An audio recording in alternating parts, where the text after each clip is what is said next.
Gather round for story time! Yay! Story time! Long, long ago, in the time the Australian Aborigines called the Dream Time, Bohra the Kangaroo did not hop on two legs as he does today. Instead, he walked on four legs like a dog, and he had four long pointed teeth, just as dogs do.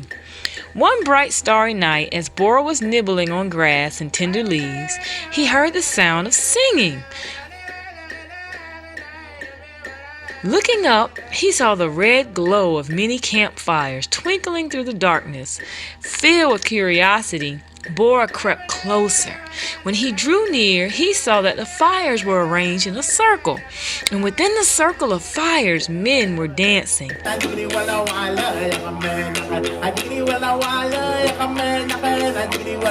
Their dark bodies were decorated with red and white designs. Stuck to some of the painted designs were tufts of fuzzy down from birds such as Gulu, the magpie. Women sat outside the circle of fires, singing in clear voices. As they sang, they click-clapped sticks together and thumped on rolled-up possum skins. The people were holding a corboree, or a sacred ceremony. Round and round went the dancing men. Faster and faster went the click-click-click of the clapsticks.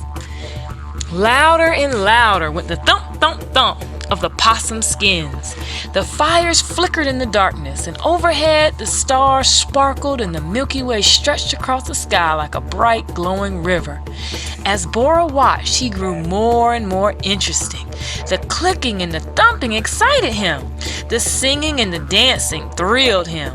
He felt that he too wanted to dance, just as the men were dancing, and suddenly standing up on his hind legs so that he would look like the men, he jumped into the circle of fires.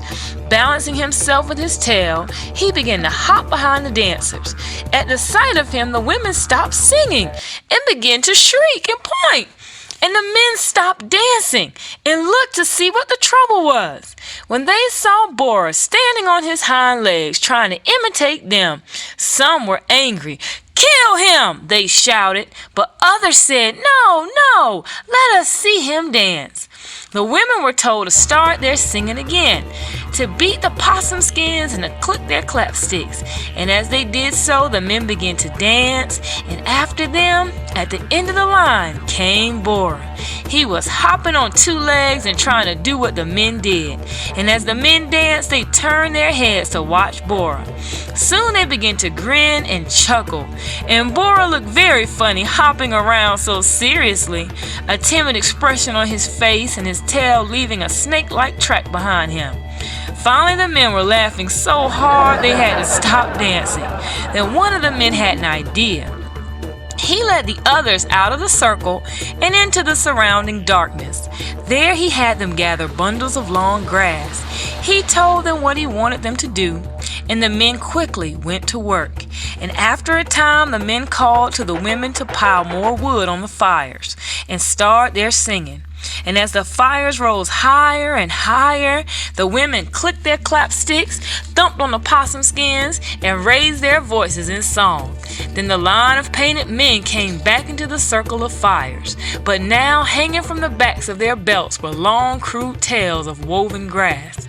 The men began to dance the way Bohra danced, and they hopped round the ring of Bohra did, their grass tails waggling behind them. They held their arms up in front of them, with their hands dangling down the way Bohra held his forepaws as he danced. The men looked so funny and the women could hardly manage to sing. At last, with a great hoo, hoo, hoo from the dancers, the singing and the clicking and the thumping faded into silence. The tired dancers sank to the ground. It was nearly dawn. Already the laughing cries of the kookooburra birds could be heard. After a few moments, an old windworm or magician stood up. "This Bohra came to our corboree without being invited. He must be shown that he has no right to do this, but we will not kill him. for he has shown us a new dance. Instead, from now on, he and all his tribe shall hop on their hind legs, using their tails to balance themselves, just as he hopped when he was dancing, and they shall hold their forepaws up in front of them, just as he did. Motioning to the others to follow him, he said, "Now, let us make this Bohra one of us. He and his tribe shall be our brothers. Then if any of them see our corborees, they will not tell others what they have seen."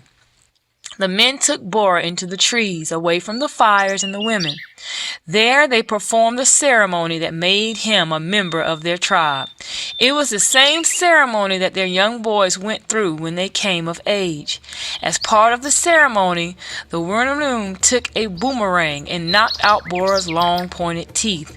From that day to this, no kangaroo has had these long pointed teeth, and to this very day, every kangaroo hops on two legs the way Bohra did that night when he joined the corboree.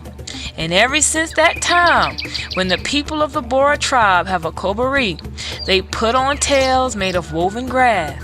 Then they dance the kangaroo dance, just as Bohra danced it on that starry night in the long ago dream time.